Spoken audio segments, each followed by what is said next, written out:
BA first year students, today we are going to start beta what do you mean by the state, परिभाषा, तत्व, राज ਅਤੇ सरकार ਅਤੇ ਰਾਜ ਦੇ ਸਮਾਜ ਦੇ ਵਿਚਕਾਰ ਅੰਤਰ। ਸਭ ਤੋਂ ਪਹਿਲਾਂ ਬੇਟਾ ਆਪਾਂ ਪੜਾਂਗੇ what is the state। ਠੀਕ ਹੈ, state ਦਾ ਮਤਲਬ ਕੀ ਹੈ। in the simple meaning ਅਸੀਂ state ਦੀ ਜਗ੍ਹਾ ਬਹੁਤ ਸਾਰੇ words ਜਿਹੜੇ ਹੈਗੇ ਨੇ ਉਹ यूज़ ਕਰ ਲੈਂਦੇ ਨੇ। ਕਈ ਵਾਰ ਆਪਾਂ ਕਹਿ ਦਿੰਦੇ ਨੇ state ਪ੍ਰਾਂਤ, ਰਾਸ਼ਟਰ, सरकार, देश, समाज, सोसाइटी, ये सारी इक्को ही चीज़ ने। ठीक है, कई बार आप इन्हां चीज़ां इन्हां वर्ड्स नूं इंटरचेंज करके आप कह दें राष्ट्र हो गया, प्रांत हो गया, समुदाय हो गया, सोसाइटी हो गई, समाज हो गया, ठीक है, सरकार हो गई। सो इस करके इन्हां सारे शब्दों नूं आपां एक दूजे की वरत एक दूजे की जगह जिहड़े हैगे ने इन्हां नूं यूज़ कर लैंदे ने। But in the political science language, in the political science, in the view of points political science, meaning and definition of state is the different. ठीक है, सो अज आपां करांगे कि पोलिटिकल साइंस के व्यू ऑफ पॉइंट दे नाल what do you mean by the state. इहदे विच बेटा आपां गार्नर जिहड़ा है इहदी डेफिनेशन करांगे। अदरवाइज बाकी जिहड़े हैगे ने चैप्टर्स दे विच तुसीं किसी दी भी डेफिनेशन कर सकते हो, बट स्टेट वाले चैप्टर दे विच तुसीं करोगे Garner the definition. What do you mean by the Garner. Garner जिहड़ा हैगा वो कहता है कि राजनीतिक शास्त्र अते सार्वजनिक कानून की धारणा के अनुसार राज्य थोड़ी ਜਾਂ ਬਹੁਤੀ ਗਿਣਤੀ ਵਾਲੇ ਲੋਕਾਂ ਦਾ ਅਜਿਹਾ ਸਮੂਹ ਹੈ ਜੋ ਨਿਸ਼ਚਿਤ ਇਲਾਕੇ ਦੇ ਵਿੱਚ ਸਥਾਈ ਰੂਪ ਨਾਲ ਵਸਿਆ ਹੋਵੇ, ਜਿਹੜਾ ਬਾਹਰੀ ਕੰਟਰੋਲ ਤੋਂ ਪੂਰੀ ਤਰ੍ਹਾਂ ਲਗਾਤਾਰ ਮੁਕਤ ਹੋਵੇ ਅਤੇ ਜਿਸ ਦੀ ਇੱਕ ਸੰਗਠਿਤ ਸਰਕਾਰ ਹੋਵੇ, ਜਿਸ ਦੇ ਹੁਕਮਾਂ ਨੂੰ ਵਧੇਰੇ ਲੋਕ ਸੁਭਾਵਿਕ ਰੂਪ ਦੇ ਨਾਲ ਮੰਨਦੇ ਹੋਣ। In the English we can say that according to the Garner, state is a combination of more or less than people who stay in the particular place, fixed place, who have their own government and they are free to take any kind of decision whether it is internal or whether it is external। समझ आ गई बेटा। इस नूं proper तरीके नाल समझण दे लई असी चलदे हाँ स्टेट एलीमेंट्स। ठीक है, essential elements of the state कि स्टेट बनाउण दे लई सानू किहड़े-किहड़े तत्वां दी लोड़ पैंदी है, स्टेट बनाउण दे लई किहड़ियां चीज़ां ने जिहड़ियां सानू चाहीदियां ने। सब तो पहला यू सपोज दैट बेटा स्टेट नूं छड्ड दो, अगर आपां सपोज करो कोई हाउस बनाउणा है, ठीक है, घर बनाउणा है, तां घर बनाउण दे लई सब तो पहला आपां नूं किस चीज़ की ज़रूरत है? जनसंख्या की, फैमिली मैंबरस की, है ना। फैमिली मैंबरस की लोड़ है क्योंकि विदाउट फैमिली साडी जिहड़ी हैगी आ, विदाउट मैंबरस जिहड़ी हैगी आ साडी फैमिली जिहड़ी हैगी आ वो नहीं एग्जिस्ट करदी। ठीक है, और दूसरी गल घर बनाउण दे लई सानू एक चाहिदी है फिक्स्ड प्लेस, एक प्लेस होनी चाहिदी है जिथे असी अपना घर बना सकीए, है ना। उस तो बाद ठीक है लोग भी हो गए, फैमिली मैंबरस भी हो गए, असी जगह भी लै ली। उस तो बाद आंदे बेटा रूल्स। उस तो बाद रूल्स बनाने चाहिए। घर के रूल्स कौन बनाता है? साडे mummy papa, had of the family बनाता है ना। और उस तो बाद आती है सब तो मेन चीज़ डिसीजनस लैन दी पावर, है ना। ऐदा कदे हुंदा है भी घर तुहाडा, फैमिली मैंबर तुहाडे, ज़मीन तुहाडी, लेकिन डिसीजन गवांढियां दा, है ना। तुसी की खाओगे, तुसी की पाओगे। अगर इहदा डिसीजन तुहाडे घर दे विच तुहाडे गवांढी लेण तां इट मीनस उस घर दी कोई भी वैल्यू नहीं रह जाती। ठीक है, सो ये तो सीगा एक एग्जाम्पल। हुण प्रैक्टिकली वे दे नाल आपां अगर स्टेट दे जिहड़े हैगे ने देखिए तो सब तो पहला आउंदी है बेटा स्टेट दी जरूरी एलीमेंट दे विच आउंदी है पॉपूलेशन। ठीक है, पॉपूलेशन जिवें कि एक स्टेट बनाउण दे लई सब तो जरूरी है पॉपूलेशन। हुण हर एक परसन ने, हर एक साइंसदान ने, हर एक पोलिटिकल समर्थक ने अपनी जिहड़ी हैगी एक अलग ही इहदे बारे व्यूज़ दिते ने। ठीक है, गार्नर ये कहता है कि जिथे 20 तो ज़्यादा व्यक्ति होण वो की बन जाती है, वो स्टेट बन जाती है। ठीक है, वो कहता प्लेटो ये कहता है जिथे 5040 व्यक्ति जिहड़े हैगे ने वो होण तां पॉपूलेशन 5040 लोग इकट्ठे होण तां वो जिहड़ी हैगी स्टेट बन जाती है। पर नो, जिवें जिवें टाइम बीतदा गया पॉपूलेशन के बारे व्यूज़ जिहड़े हैगे ने चेंज हो गए। हुण in the present scenario we can say that कि पॉपूलेशन जिहड़ी हैगी है वो इन्नी घट भी नहीं होनी चाहिए कि जिहड़ी हैगी आ वो राज्य दीयां सीमावां दे अंदर ही रह जाए। दूसरी पॉपूलेशन इन्नी ज़्यादा भी नहीं होनी चाहिए कि वो देश ਦੀਆਂ सीमावां तो बाहर जावे और दूसरा कि उन्हां दी बेसिक्स नीड्स पूरीਆਂ करनियां सरकार दे ਲਈ मुश्किल हो जाण। ठीक है कि स्टेट दे ਲਈ एक ਇਹੋ ਜਿਹੀ पॉपूलेशन होनी चाहिए है ना ज़्यादा घट होवे ते ना ही ज़्यादा ਵੱਧ ਹੋਵੇ। ਵੱਧ ਦੇ ਵੀ ਨੁਕਸਾਨ ਨੇ ਤੇ ਘੱਟ ਦੇ ਵੀ ਨੁਕਸਾਨ ਨੇ। ਘੱਟ ਦਾ ਨੁਕਸਾਨ ਇਹ ਹੈ ਕਿ ਸੀਮਾਵਾਂ ਦੀਆਂ ਰੱਖਿਆ ਨਹੀਂ ਹੋ ਪਾਣਗੀਆਂ। अगर लोग घट होणगे तो सीमावां दे उत्ते जिहड़े फौजी ने जिहड़े साडी सिक्योरिटी करते हैं तो वो लोग घट पै जाणगे। लेकिन अगर पॉपूलेशन का एरिया जिहड़ा हैगा बहुत बड़ा होगा, पॉपूलेशन ज़्यादा वड्डी होएगी तो लोगों की बेसिक्स नीड्स जिहड़ियां हैगियां वो पूरियां नहीं हो पाणगियां। सो उचित जनसंख्या वो जनसंख्या कहलाउंदी है जिहदे विच पॉपूलेशन ना ज़्यादा घट होवे ते ना ही ज़्यादा वध होवे। उस तो बाद आंदी है बेटा फिक्स टैरेटरी, निश्चित इलाका। स्टेट बनाउण दे लई दूसरी जिहड़ी एलीमेंट है सानू चाहिदा है फिक्सड इलाका। अज किते रह लिया, कल किते होर रह लिया, परसों किते होर रह लिया। जिवें किराएदार हुंदे ने उन्हां दा एक फिक्सड घर तां नहीं हुंदा ना, वो आप फिक्सड घर तां नहीं कह सकते। सो घर उदों ही बनता है जदों एक फिक्सड लैंड होवे। इसी तरह बेटा स्टेट उदों एग्जिस्ट करती है जदों पॉपूलेशन दे रहण दे लई एक फिक्सड टैरेटरी होवे या एक फिक्सड जगह होवे। हुण जगह कितनी होनी चाहिए है? ठीक है, पहले गल तो ये टैरेटरी का मतलब की है।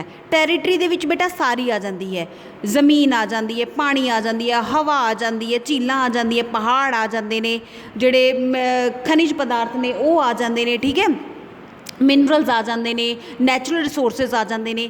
दे all are covered in the territory. और इहदा आकार कितना होना चाहिए है ना, कि कितनी कुछ होनी चाहिए है टैरेटरी जिस दे विच असीं कह सकीए कि ये स्टेट है। सो टैरेटरी जिहड़ी हैगी है वो इन्नी घट भी नहीं होनी चाहिए कि साडी पॉपूलेशन उहदे विच रह ना सके, है ना। और टैरेटरी इन्नी ज़्यादा भी नहीं होनी चाहिए कि उहदी सिक्योरिटी करनी मुश्किल हो जाए, उहदी बाउंड्री जिहड़ी हैगी है वो मुश्किल हो जाए। हुण घर छोटा भी नहीं होना चाहिए, है ना, कि फैमिली मैंबरस ना उहदे ते आउण सकण, और घर इन्ना वड्डा भी नहीं होना चाहिए कि असीं उहदी सिक्योरिटी ना कर सकीए। समझ आ गई बेटा। उस तो बाद आंदा है गवर्नमेंट की। ठीक है, पॉपूलेशन होगी, फिक्स टैरेटरी होगी।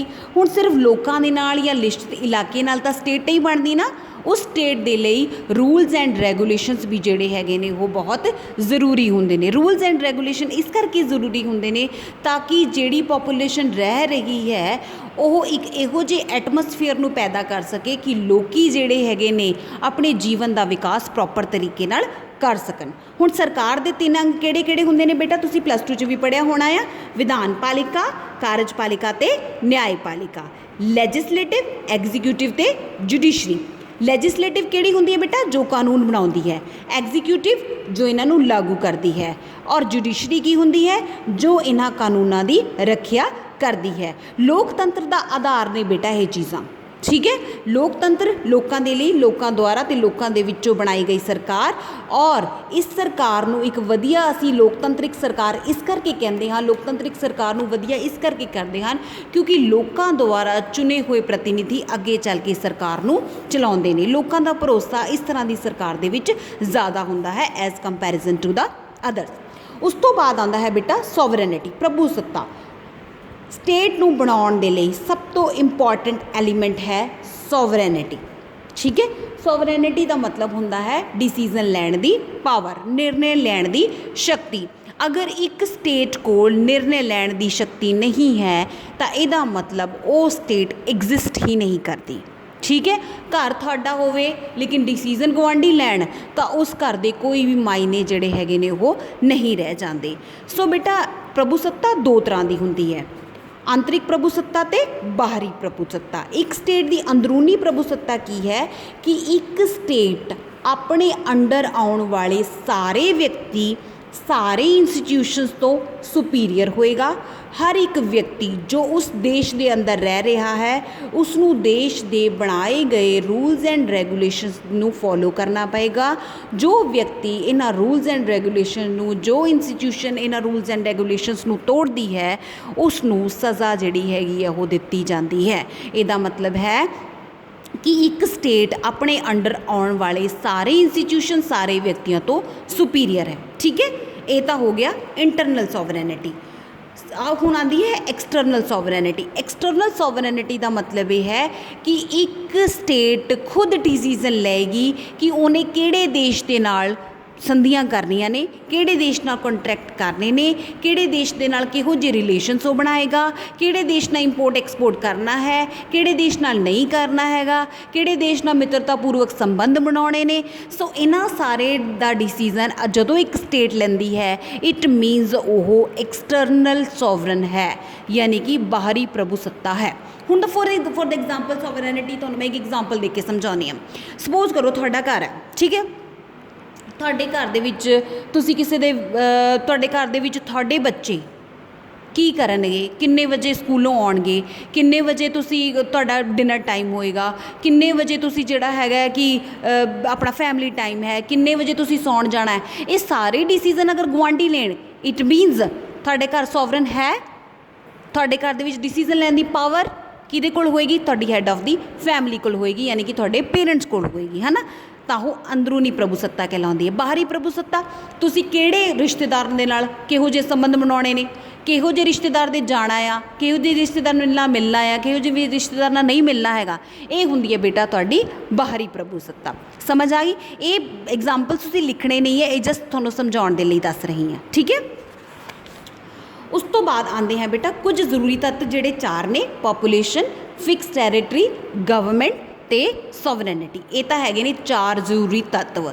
ਜਿਹੜੇ ਗੈਰ ਜ਼ਰੂਰੀ ਤੱਤਵ ਨੇ ਉਹ ਹੈਗੀ ਜੀ ਏਕਤਾ, ਕਿ ਇੱਕ ਦੇਸ਼ ਨੂੰ ਬਣਾਉਣ ਦੇ ਲਈ ਵਿਅਕਤੀਆਂ ਦੇ ਵਿੱਚ ਏਕਤਾ ਹੋਣੀ ਜ਼ਰੂਰੀ ਹੈ। ਸਰਵ ਵਿਆਪਕਤਾ ਹੋਣੀ ਜ਼ਰੂਰੀ ਹੈ। ਨਿਰੰਤਰਤਾ, ਕੰਟੀਨਿਊਟੀ ਹੋਣੀ ਚਾਹੀਦੀ ਹੈ, ਕਿ ਜਿਵੇਂ ਜਿਵੇਂ ਟਾਈਮ ਬਦਲਿਆ ਉਵੇਂ ਉਵੇਂ ਸਰਕਾਰਾਂ ਉਵੇਂ ਉਵੇਂ ਜਿਹੜਾ ਹੈਗਾ ਚੇਂਜਸ ਆਉਣੇ ਜ਼ਰੂਰੀ ਨੇ। ਸਥਿਰਤਾ, ਪਰਮਾਨੈਂਸ, ਇੱਕ ਸਟੇਟ ਦੇ ਲਈ ਪਰਮਾਨੈਂਟ ਜ਼ਰੂਰੀ ਹੈ। ਇਕੁਆਲਿਟੀ ਹੋਣੀ ਚਾਹੀਦੀ ਹੈ। ਇੰਟਰਨੈਸ਼ਨਲ ਰੈਕੋਗਨਾਈਜੇਸ਼ਨ ਹੋਣੀ ਚਾਹੀਦੀ ਹੈ, ਕਿ ਅੰਤਰਰਾਸ਼ਟਰੀ ਮਾਨਤਾ ਉਸ ਦੇਸ਼ ਨੂੰ ਪ੍ਰਾਪਤ ਹੋਣੀ ਚਾਹੀਦੀ ਹੈ। ਸੋ ਇਹ ਹੈਗੇ ਬੇਟਾ ਗੈਰ ਜ਼ਰੂਰੀ ਤੱਤਵ ਔਰ ਇੱਕ ਜ਼ਰੂਰੀ ਤੱਤਵ ਇੱਕ ਸਟੇਟ ਨੂੰ ਬਣਾਉਣ ਦੇ ਲਈ। ਹੁਣ ਤੁਸੀਂ ਨੋਟਸ ਕਿਹੜੇ ਬਣਾਉਣੇ ਨੇ? ਸਭ ਤੋਂ ਪਹਿਲਾਂ ਤੁਸੀਂ ਲਿਖੋਗੇ what do you mean by the state, ਠੀਕ ਹੈ। ਦੂਸਰਾ, ਸਟੇਟ ਦਾ ਕੀ ਅਰਥ ਹੈ। ਇਹਦੇ ਵਿੱਚ 2 ਡੈਫੀਨੇਸ਼ਨਸ ਲਿਖਣੀਆਂ ਨੇ। 2 ਡੈਫੀਨੇਸ਼ਨ ਦੇ ਵਿੱਚ ਇੱਕ ਤੁਸੀਂ ਜਿਹੜੀ ਮਰਜ਼ੀ ਲਿਖ ਲਿਓ, ਪਰ ਇੱਕ ਗਾਰਨਰ ਦੀ ਜ਼ਰੂਰ ਲਿਖਣੀ ਹੈ। ਇਸ ਤੋਂ ਬਾਅਦ ਤੁਸੀਂ ਲਿਖਣੇ ਹੈ ਸਟੇਟ ਦੇ ਕਿਹੜੇ ਕਿਹੜੇ ਐਲੀਮੈਂਟਸ ਨੇ, ਠੀਕ ਹੈ। ਸਟੇਟ ਦੇ ਐਲੀਮੈਂਟ ਜਿਹੜੇ ਤੁਸੀਂ 4 ਲਿਖਣੇ ਨੇ ਨਾ: ਜਨਸੰਖਿਆ, ਫਿਕਸ ਟੈਰੀਟਰੀ, ਗਵਰਨਮੈਂਟ ਤੇ ਪ੍ਰਭੂ ਸੱਤਾ। ਇਹਦੇ ਵਿੱਚ ਤੁਸੀਂ ਪੁਆਇੰਟ ਕਿਹੜੇ ਦੇਣੇ ਨੇ ਕਿ ਪੋਪੂਲੇਸ਼ਨ, ਪਹਿਲਾ ਪੁਆਇੰਟ ਕਿ ਪੋਪੂਲੇਸ਼ਨ ਦਾ ਆਕਾਰ ਕਿੰਨਾ ਹੋਣਾ ਚਾਹੀਦਾ, ਛੋਟਾ ਛੋਟਾ ਦੇ ਲਿਖਣਾ 2-2 ਨੀਚ ਦੇ ਵਿੱਚ, ਕਿ ਉਚਿਤ ਜਨਸੰਖਿਆ ਕਿਸ ਨੂੰ ਕਹਿੰਦੇ ਹਾਂ, ਬਸ। ਉਸ ਤੋਂ ਬਾਅਦ ਆ ਗਈ ਫਿਕਸ ਟੈਰੀਟਰੀ। ਫਿਕਸ ਟੈਰੀਟਰੀ ਦਾ ਮੀਨਿੰਗ ਲਿਖੋਗੇ ਇੱਕ ਲਾਈਨ ਦੇ ਵਿੱਚ, ਕਿ ਫਿਕਸ ਟੈਰੀਟਰੀ ਦੇ ਵਿੱਚ ਕਿਹੜੇ ਕਿਹੜੇ ਆਉਂਦੇ ਨੇ। ਉਸ ਤੋਂ ਬਾਅਦ ਸਾਈਜ਼ ਕਿੰਨਾ ਹੋਣਾ ਚਾਹੀਦਾ ਹੈ, ਕਿ ਨਾ ਜ਼ਿਆਦਾ ਘੱਟ ਅਤੇ ਨਾ ਜ਼ਿਆਦਾ ਵੱਧ ਹੋਣਾ ਚਾਹੀਦਾ ਹੈ, ਠੀਕ ਹੈ। ਇਹ ਪੁਆਇੰਟ ਲਿਖੋਗੇ, ਛੋਟਾ ਛੋਟਾ ਕਰਕੇ ਲਿਖਣਾ ਬੇਟਾ, ਜ਼ਿਆਦਾ ਨਹੀਂ, ਠੀਕ ਹੈ। ਉਸ ਤੋਂ ਬਾਅਦ ਗਵਰਨਮੈਂਟ, ਠੀਕ ਹੈ। ਗਵਰਨਮੈਂਟ ਦਾ ਪੁਆਇੰਟ ਲਿਖੋਗੇ ਕਿ ਸਰਕਾਰ ਦੇ 3 ਅੰਗ ਕਿਹੜੇ ਕਿਹੜੇ ਨੇ ਔਰ ਸਰਕਾਰ ਦੇ ਰੂਪ ਕਿਹੜੇ ਕਿਹੜੇ ਹੁੰਦੇ ਨੇ, ਠੀਕ ਹੈ। ਇਹਦੇ ਵਿੱਚ ਸਿਰਫ ਔਰ ਸਿਰਫ ਤੁਸੀਂ ਨਾਮ ਤੱਕ ਲਿਖੋਗੇ, ਠੀਕ ਹੈ। ਉਸ ਤੋਂ ਬਾਅਦ ਆਉਂਦੀ ਹੈ ਸੋਵਰੈਨਿਟੀ। ਇਹਦੇ ਵਿੱਚ ਲਿਖੋਗੇ ਸੋਵਰੈਨਿਟੀ ਦਾ ਮੀਨਿੰਗ ਕੀ ਹੈ, ਠੀਕ ਹੈ। ਔਰ 2 ਤਰ੍ਹਾਂ ਦੀ ਸੋਵਰੈਨਿਟੀ ਕਿਹੜੀ ਹੈ, ਇੰਟਰਨਲ ਤੇ ਐਕਸਟਰਨਲ। ਜਿਹੜੇ ਗੈਰ ਜ਼ਰੂਰੀ ਤੱਤਵ ਨੇ ਉਹ ਸਿਰਫ ਔਰ ਸਿਰਫ ਤੁਸੀਂ 2-2 ਲਾਈਨ ਦੇ ਵਿੱਚ ਲਿਖੋਗੇ, ਠੀਕ ਹੈ। ਉਸ ਤੋਂ ਬਾਅਦ ਐਟ ਦ ਲਾਸਟ ਤੁਸੀਂ ਕਨਕਲੂਜਨ ਵੀ ਦਓਗੇ। ਕਨਕਲੂਜਨ ਦੇ ਵਿੱਚ ਤੁਸੀਂ ਬੇਟਾ ਜਿਹੜੇ ਜ਼ਰੂਰੀ ਤੱਤਵ ਨੇ ਉਹਨਾਂ ਦੇ ਵਿੱਚ ਜਿਹੜੀ ਹੈਗੀ ਤੁਸੀਂ ਗਾਰਨਰ ਦੀ ਡੈਫੀਨੇਸ਼ਨ ਦੁਬਾਰਾ ਤੋਂ ਪਾ ਸਕਦੇ ਹੋ, ਠੀਕ ਹੈ। ਅੱਜ ਦੇ ਲਈ ਇੰਨਾ, ਬਾਕੀ ਜਿਹੜਾ ਹੈਗਾ ਆਪਾਂ ਕੱਲ੍ਹ ਕਰਾਂਗੇ।